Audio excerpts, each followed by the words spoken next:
2 o'clock in the afternoon, January 26, 1945, a snow-covered clearing near Holtzwihr, France. The temperature is below freezing. Your breath comes out in white clouds. The ground is frozen so hard you can't drive a pickaxe into it, let alone dig a foxhole. And right now, through the gray winter haze, Second Lieutenant Audie Murphy is watching his own death arrive. 6 Panzer tanks, 250 German soldiers dressed in white winter camouflage, emerging from the tree line like ghosts. They're 1 mile away and closing fast. Murphy's got 40 men, 40 exhausted, freezing American soldiers who have been fighting for 3 straight days with almost no sleep, minimal food, and 0 reinforcements. They're spread across a clearing with nowhere to hide, no cover, and no way out. The math is simple. The math is brutal. They're about to be annihilated. But here's what you need to know. What's about to happen in the next 2 hours is going to defy every statistic, every tactical manual, every probability calculation ever written about warfare. Because in exactly 47 minutes, every officer in Murphy's company will be either dead or retreating to the woods, except one. In 2 hours, that one officer, a 19-year-old kid who weighs barely 140 pounds soaking wet, will be standing alone on top of a burning tank destroyer, wounded, out of ammunition, surrounded by more than 50 dead German soldiers he killed by himself. His name is Audie Leon Murphy, and this is the story of how a dirt-poor Texas sharecropper's son became the most decorated combat soldier in United States history. This is the story of the impossible hour that earned him the Medal of Honor. This is the story that Hollywood turned into a movie because nobody would believe it unless they saw it with their own eyes. But I'm getting ahead of myself. Let me back up and tell you why Murphy and his men are even in this frozen death trap in the first place.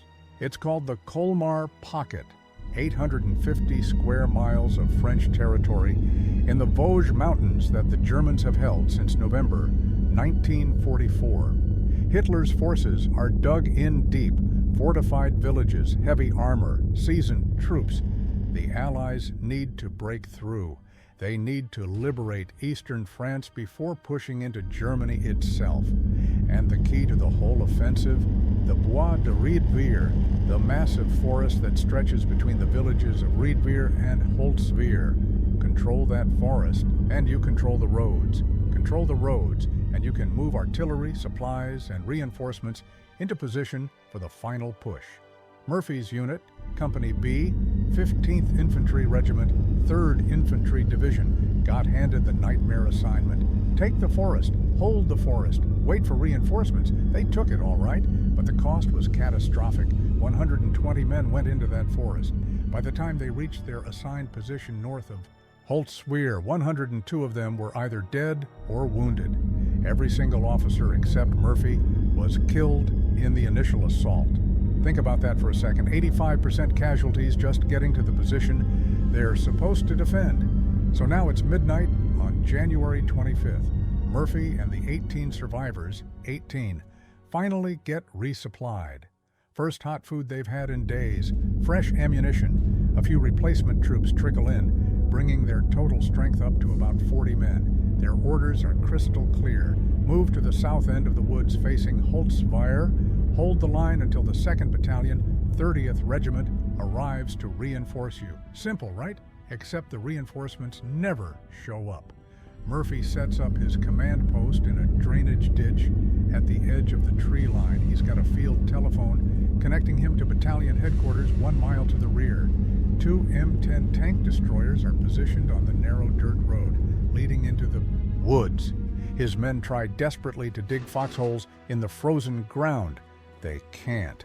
The earth is like concrete, so they wait, shivering, watching the snow fall across the open fields toward the heavily fortified village of Holtzwihr.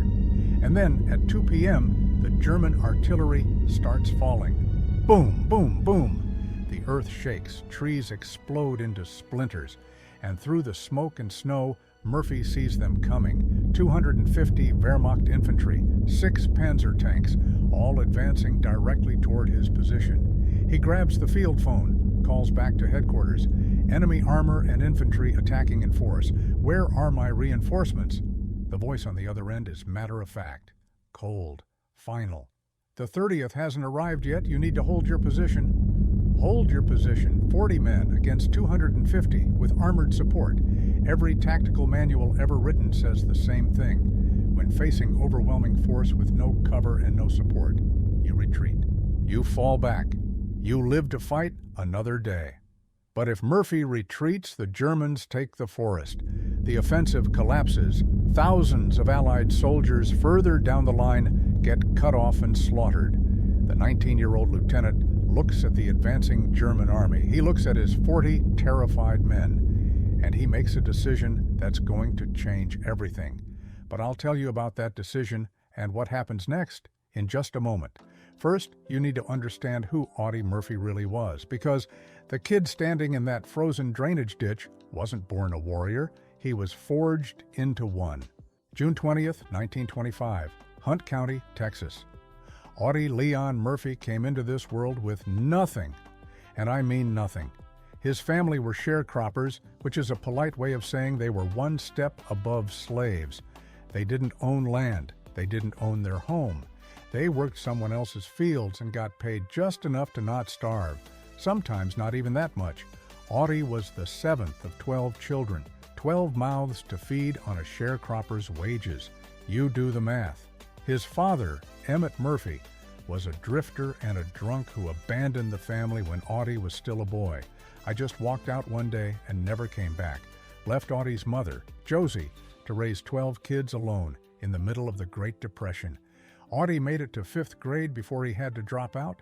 Not because he was dumb, because his family was starving. Somebody had to put food on the table, and Josie was working herself to death, trying to keep everyone alive. So Audie learned to hunt. By age 12, he could shoot a rabbit at 100 yards with his father's old rifle. Had to. His younger siblings needed to eat. He spent his teenage years in the cotton fields and the woods, hunting anything that moved. Squirrels, rabbits, wild turkey. Whatever he could kill, he brought home. When Audie was 16, his mother died, just gave out, worked herself into an early grave trying to keep her children fed. That broke something in Audie, or maybe it hardened something, hard to say. What I can tell you is this: on December 7th, 1941, when the Japanese bombed Pearl Harbor, Audie Murphy walked into a recruiting office and tried to enlist. He was barely 17 years old. The Marines rejected him. Too short, too skinny. The Navy rejected him. Too small. The paratroopers rejected him. Not enough weight to safely jump out of an airplane. Audie Murphy was 5'5" and weighed 112 pounds, soaking wet. He looked like a strong wind could blow him over, but there was something in his eyes. Something the Army recruiter saw when Audie walked into his office for the 4th time. The recruiter bent the rules, looked the other way on the weight requirement, signed the papers. In June 1942, Audie Murphy became a soldier. They shipped him to North Africa first, then Sicily in 1943. That's where Audie saw combat for the first time. July 10, 1943, the Allied invasion of Sicily. Audie's unit hit the beach and immediately got pinned down by German machine gun fire. Men were screaming, dying in the sand around him. His best friend, a kid from Oklahoma, took a bullet through the throat and bled out in Audie's arms. Most soldiers break in their first firefight. They freeze up, they panic, they run. Audie Murphy got angry. He grabbed his rifle and started shooting back. Methodical, calm, like he was hunting rabbits back in Texas. One target, squeeze trigger. Next target, squeeze trigger. His squad leader later said it was the damnedest thing he'd ever seen. This baby-faced kid who looked like he should be delivering newspapers, cutting down enemy soldiers with cold precision. The Italian campaign turned Audie into something else entirely. Anzio, Cassino, some of the bloodiest battles of the entire war. Weeks of fighting in frozen mud, watching friends get blown apart by artillery shells, killing German soldiers at point-blank range in ruined villages. By the time Audie Murphy was 19 years old, he'd already earned the Distinguished Service Cross, the second highest military decoration in the United States, 2 Silver Stars, 2 Bronze Stars for valor. Let me put that in perspective. Most soldiers serve their entire careers and never earn a single medal for bravery in combat. Audie had 5 by his 19th birthday. His men started calling him Babyface because he still looked like a teenager, which he was. But they followed him anyway because when the bullets started flying, Audie Murphy was the guy who stayed calm, made smart decisions, and brought his men home alive. By January 1945, he'd been promoted to second lieutenant, put in command of Company B, 15th Infantry Regiment. That's how he ended up in those frozen French woods outside Holtzwihr. So let me set the scene for you one more time because you need to understand just how bad their situation really was. It's midnight on January 25th, 1945.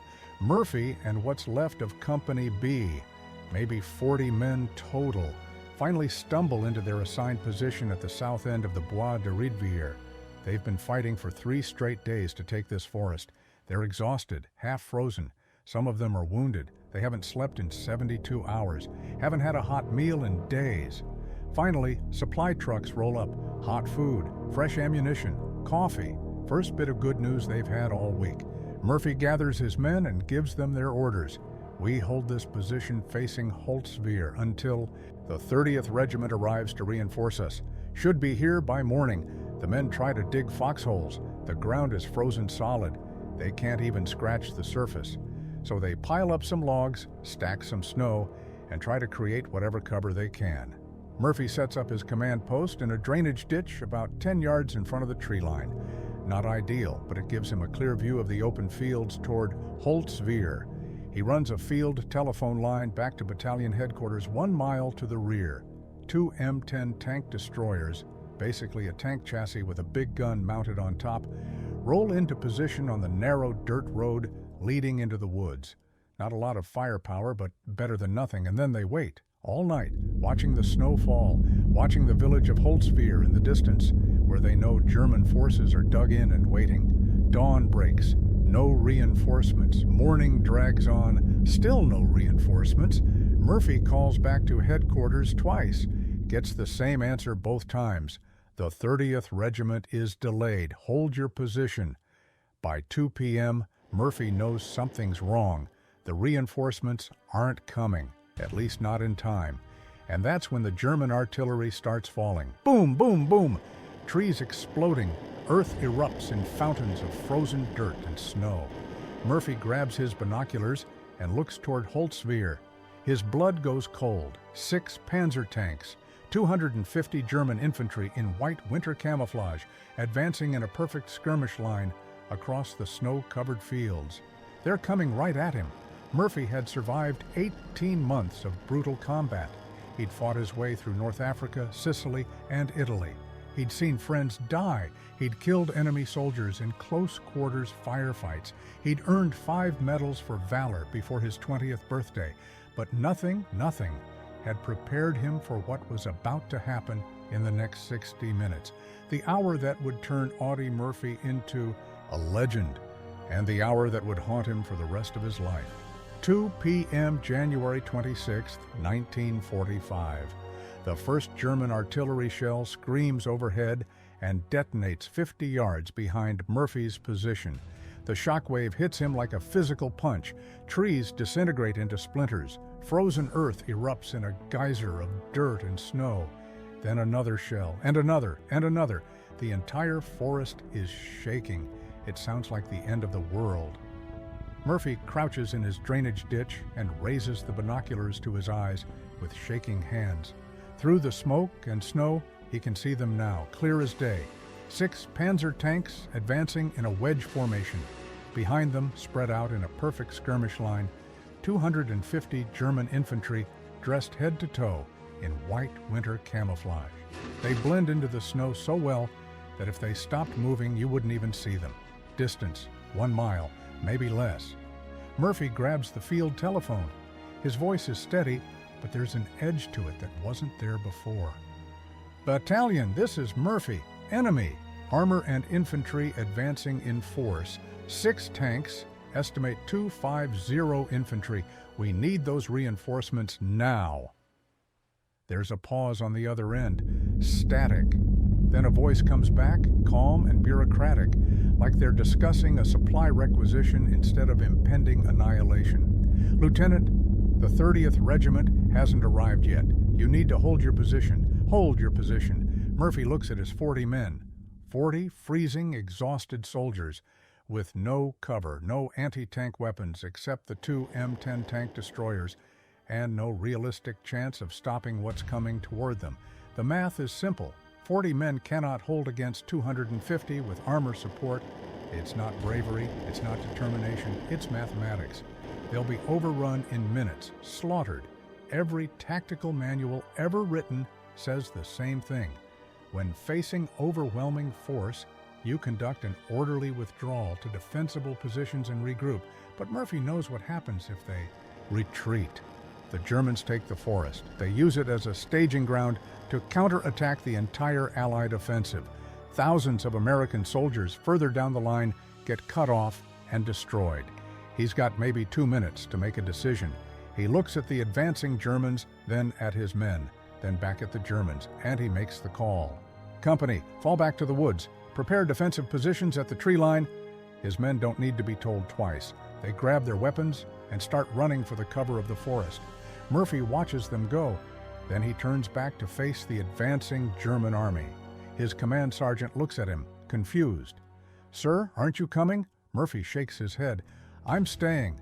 "Sir, you can't get those men into position. That's an order. I'll buy you time." The sergeant opens his mouth to argue, sees the look in Murphy's eyes, and runs. Now Murphy's alone. Just him, a field telephone, and his M1 carbine with 120 rounds of ammunition against 6 tanks and 250 soldiers. He grabs the phone, starts calling artillery coordinates.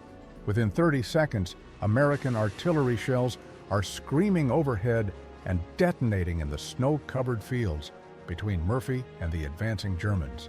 Direct hits. German soldiers disappear in explosions of fire and frozen earth, but there are too many of them. They keep coming. Murphy raises his M1 carbine, starts firing. 15 rounds. He drops 2 Germans. They're 600 yards out now. Reloads. 30 more rounds. 3 more Germans fall. 500 yards. He empties magazine after magazine. Every shot counts. Every shot has to count. But it's like trying to stop a flood with a bucket. 400 yards. 300 yards. His carbine goes silent. 120 rounds. All gone. The Germans are 200 yards away and closing fast. Murphy can see their faces now through the smoke and snow, and that's when it happens. Boom! A German tank shell slams directly into the forward M10 tank destroyer positioned on the road. The impact is catastrophic. The vehicle erupts in flames. Ammunition inside starts cooking off, pop, pop, pop, pop, like firecrackers on the 4th of July. The American crew bails out, running for the woods, leaving the tank destroyer burning like a funeral pyre. Murphy stares at it. 10 yards away, flames shooting 30 feet into the air, black smoke pouring off it. The whole thing could explode any second when the ammunition fully cooks off. And then he sees it. The .50 caliber machine gun mounted on the turret. Still intact, still operational. Murphy's brain does the calculation in about half a second. That machine gun is the only weapon left with enough firepower to stop the German advance, but it's on top of a burning vehicle that could explode at any moment. Anyone who climbs up there is committing suicide. Standard tactical doctrine: withdraw to secondary positions and call for fire support. But Murphy looks at the Germans, 150 yards now and closing, and he knows there's no time for standard tactical doctrine. He thinks that position has to be held. And then Audie Murphy does something that will be talked about for the next 80 years. He runs toward the burning tank destroyer. His boots hit the metal hull and instantly start burning from the heat. Flames are shooting up through gaps in the armor plating. Ammunition is exploding inside. Crack, crack, crack. The entire vehicle is shaking. The air around it shimmers from the heat. Murphy climbs on top anyway. He grabs the .50 caliber machine gun with one hand, clutches the field telephone in the other, and he starts firing. The .50 caliber is a monster, 12.7 millimeter rounds, 450 to 600 rounds per minute. Each bullet weighs as much as a AA battery and travels at 2,900 feet per second. When it hits a human body, there's not much left. Murphy aims into the mass of white-clad figures advancing through the snow. Pull the trigger. The gun bucks in his hands like a living thing. Brass casings the size of his thumb spray out the side. Germans start dropping. But the heat, God, the heat. The metal beneath his boots is burning through the leather. He can smell his own boots smoldering. Smoke is pouring up through the turret, choking him, burning his lungs with every breath. Ammunition inside the tank destroyer keeps exploding. Each pop sounds like a gunshot. Next to his ear, the whole vehicle shudders with every detonation. Murphy keeps firing. The Germans are shooting back now. Machine gun fire, rifle fire. Small arms rounds pinging off the tank destroyer like hail on a tin roof. Sparks flying everywhere. Murphy has the phone pressed against his ear with his shoulder. He's calling artillery coordinates while firing the .50 caliber. Shells start landing. 50 yards in front of him, danger close, so close the shrapnel is whizzing past his head. Adjust fire, left 50, drop 50. The next volley lands right in the middle of the German advance. Bodies fly through the air, but they keep coming. From the front, from the right flank, from the left flank. They're trying to surround him, flank his position, and get close enough to kill him. Murphy swivels the .50 caliber, fires a burst into the right flank. 5 Germans drop, swivels left, cuts down a squad trying to work their way through the smoke. Back to center. The Germans are 100 yards away now, 75 yards, 50 yards. Murphy can see their eyes. Young faces, old faces, all determined, all trying to kill him. He keeps firing. 5-round bursts, 10-round bursts. Correction, next target, never stopping, never hesitating. His hands are shaking now, from the recoil, from the cold, from the adrenaline screaming through his system. And then it happens. A German tank shell detonates right next to the tank destroyer. Not a direct hit, but close enough. The shockwave picks Murphy up and nearly throws him off the vehicle. His ears ring. He can't hear anything except a high-pitched whine. And then he feels it. Warm wetness spreading down his right leg. He looks down. His pants are soaked with blood. Shrapnel from the shell has torn into his right leg. Multiple wounds. Deep. Murphy looks at the blood. Look at the advancing Germans. Look at the .50 caliber, and he keeps firing. The pain is there, sure, screaming up his leg. But pain is information, and right now, Murphy doesn't have time for information. He has time for one thing: kill Germans or die trying. 30 yards away now, 20 yards. Murphy can see individual features, a scar on one soldier's face, another one missing teeth. They're close enough that he can see the fear in their eyes, mixing with the determination. He fires another burst. They go down, swivels, fires. More Germans drop. The ammunition inside the tank destroyer is still cooking off. Each explosion rocks the vehicle. Murphy's balanced on top of what is essentially a bomb that could go off any second. His leg is bleeding badly now. His hands are shaking so hard he can barely hold the gun steady. The smoke is so thick, he's firing half blind. But he doesn't stop. 10 yards. The Germans are 10 yards away. Murphy can hear them screaming in German. He fires point blank into their faces. They fall back, regroup, try again from another angle. Murphy swivels, fires. They fall back again. This goes on for 1 solid hour.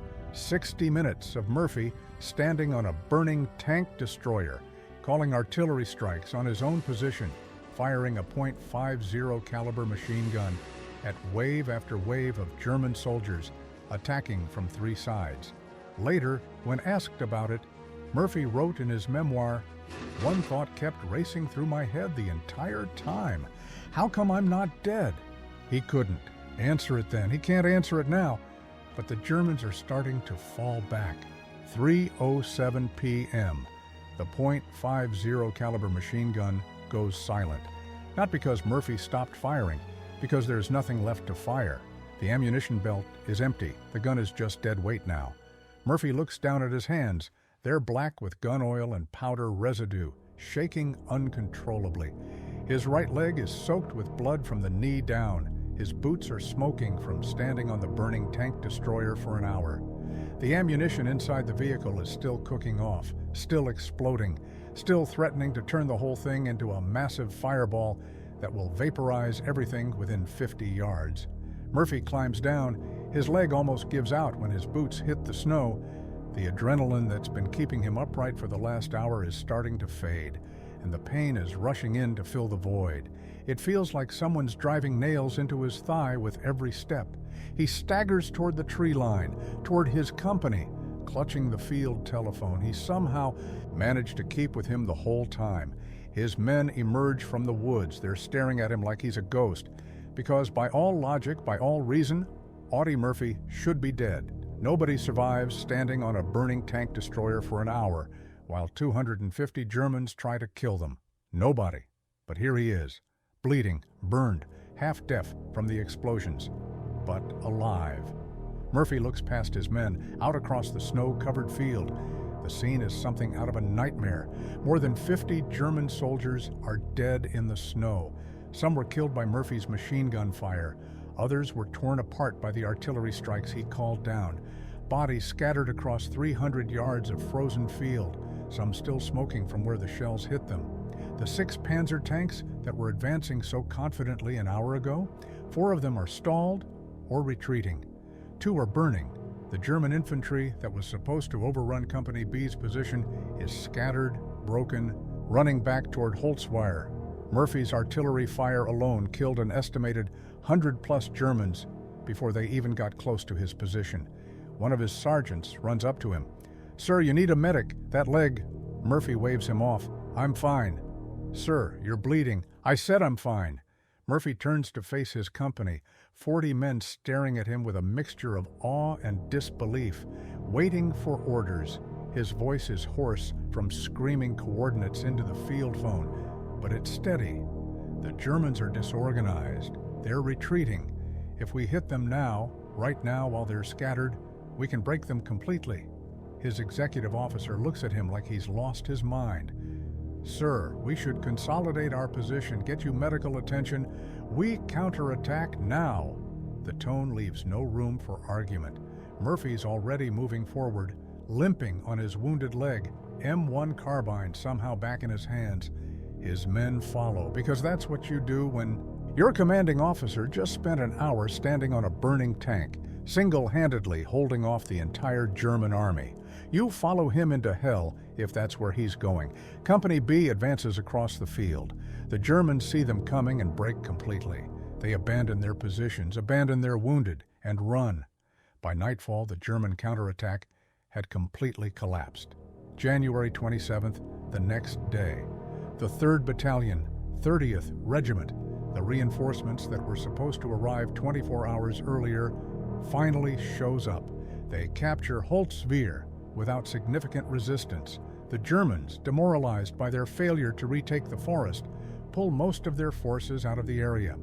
By January 28th, the entire region east of the Ill River and north of the Colmar Canal was clear of enemy forces.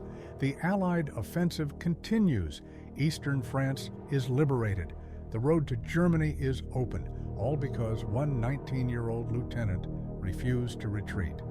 Murphy, he finally accepts medical treatment after the village is secured. The leg wound isn't as bad as it looked, shrapnel wounds, painful but not life-threatening. He refuses evacuation, refuses to leave his company.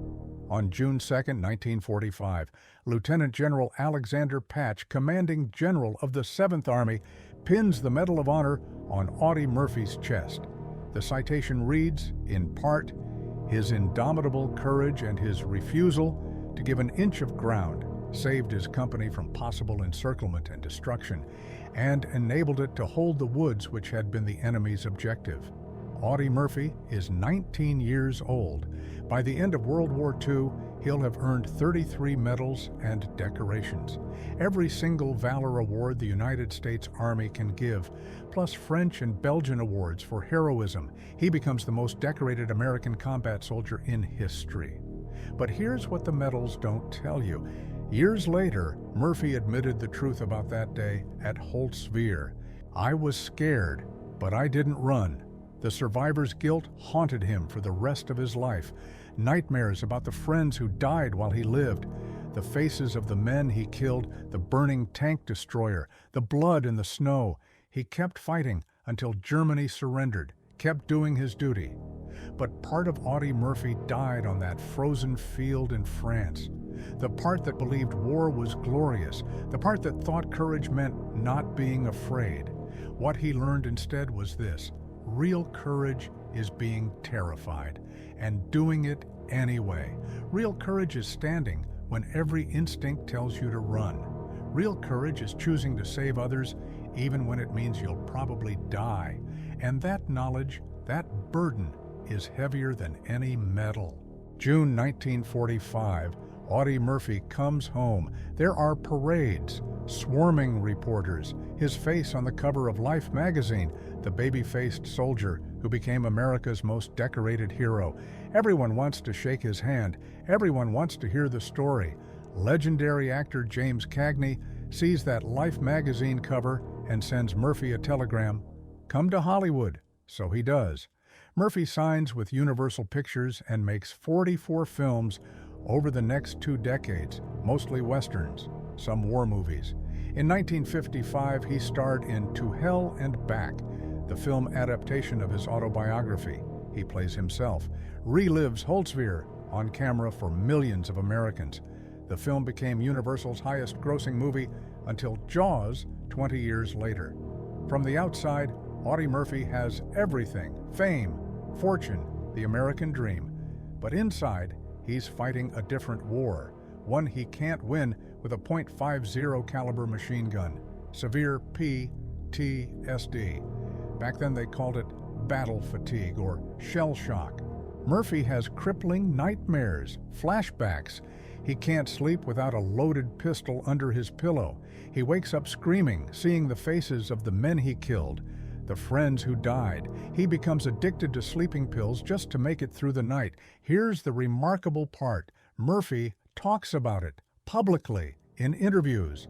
At a time when mental health was taboo, when veterans were supposed to just tough it out and move on, Audie Murphy stood up and said, "I'm suffering, I need help," and so do thousands of other veterans. He fights to remove the stigma around PTSD, uses his fame as a platform to advocate for veterans' mental health care. The war hero becomes a different kind of hero. May 28, 1971. Audie Murphy dies in a plane crash near Roanoke, Virginia. He's 45 years old. They buried him at Arlington National Cemetery with full military honors. Section 46, grave 366-11. The most decorated combat soldier in United States history. In the year 2000, the people of Holtzwihr, France, erected a memorial at the exact spot where Murphy made his stand. It's a statue of a soldier atop a tank destroyer, frozen in the moment that defined his life. The inscription reads, "Do not forget that these soldiers died so you can live free." Today, Murphy's story is taught at military academies worldwide as the definition of courage under fire, the textbook example of leadership in impossible circumstances. But here's the question I keep coming back to. What makes a 19-year-old kid climb onto a burning tank destroyer instead of retreating to safety? What makes someone stand alone against 250 enemy soldiers when every logical calculation says you're going to die? Murphy's own answer was simple: "I just fought to stay alive and to keep my men alive." But I think the real answer is deeper than that. Some people, rare people, refuse to accept defeat even when mathematics, logic, and probability say they should. They see impossible odds and think, maybe, but not yet. Audie Murphy was one of those people. And on January 26, 1945, that refusal to accept the inevitable saved 40 American lives, broke a German counterattack, and changed the course of the war in France. 1 hour, one man, one burning tank destroyer. That's all it took to turn mathematics into legend. But here's the thing. Murphy wasn't the only impossible survivor of World War II. Not even close. There's another story, equally verified, equally impossible, about a pilot who got shot down over enemy territory, survived for days with no supplies, then did something so audacious that when you hear it, you won't believe it actually happened. That story is coming in my next video, and trust me, you're gonna want to hear it. So do me a favor, hit that subscribe button, turn on notifications, because the stories I'm bringing you aren't the ones you learned in history class. They're the ones that sound too crazy to be true, but every single word is documented and verified. And while you're down there in the comments, tell me, what World War II battle fascinates you the most? What story do you want me to cover next? I read every single comment, and your suggestions directly shape the content I create. This is history the way it should be told. Raw, real, unfiltered. Audie Murphy refused to retreat when mathematics said he should. I'm refusing to let these stories be forgotten. Thanks for watching. I'll see you in the next one.